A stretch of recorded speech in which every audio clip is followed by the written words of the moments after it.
Warning: the following program deals with retro gaming subject matter that may include outdated cultural depictions, intense nostalgia, and the possibility of learning something new. Viewer discretion is advised.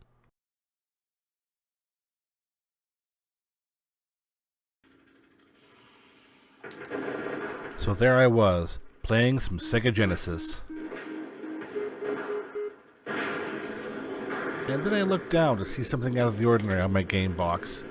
Now there was a standard game box, Sega Genesis logo, the game title, the cool ass artwork, the official seal of quality, and then there was something called 8 meg. What the hell is a meg, and why were there 8 of them in my game? The same goes for my Super Nintendo cartridges as well. Now that that question has been asked, here's a simple answer. It was the size of the ROM storage for data in the cartridge. But why? Let's take a deeper look into this mystery.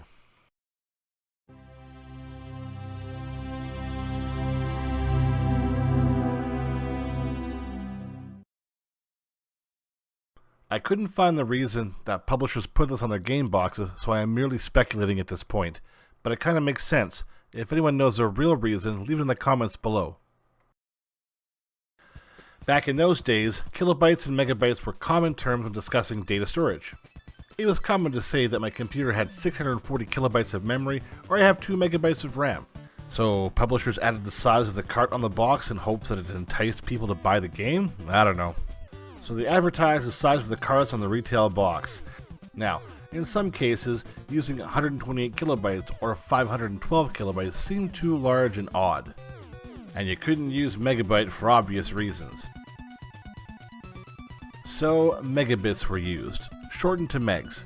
This is not to be confused with megabyte, which is 8 times larger than a megabit. During the 8-bit era, Nintendo and Sega ROM sizes ranged from 1 megabit to 4 megabits. As the technology got better, the ROM sizes also increased. The largest game for Nintendo was Dragon Warrior 4, and for the Sega Master System was Sonic Blast, both games coming in at 8 megs. In the 16-bit era, the ROM sizes ranged from 2 megabits to 32 megabits. And once again, the technology got better. The largest Sega Genesis game was Street Fighter II with a ROM size of 40 meg. The Super Nintendo ROMs had the same size range, and the 2 largest games were Tales of Phantasia and Star Ocean, coming in at a whopping 48 megs. Now, the Atari 5200 had the largest game ROM sizes at the time, and the Neo Geo AT had cartridge sizes at an enormous 330 megabits or 41 megabytes, and thanks to bank switching technology, the maximum capacity was around 716 megabits or 89.5 megabytes. Put that on the box and smoke it. The 32-bit era was starting to see the transition from cartridge-based games to CD-based games.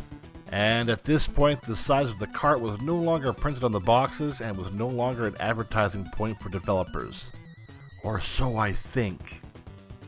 And as a final point, in case you were wondering, N64 cartridges were hitting sizes of 512 megabits or 64 megabytes.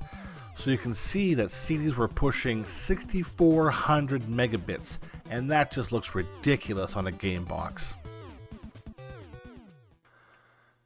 And now you know what I know. The little oddity that's been making me wonder for most of my childhood. If you remember these box markings, leave a comment. And if you knew what megs meant before watching this video, leave me a comment for that as well. Don't forget to like and subscribe, and I'll bring you more retro nuggets to chew on. Thanks for watching.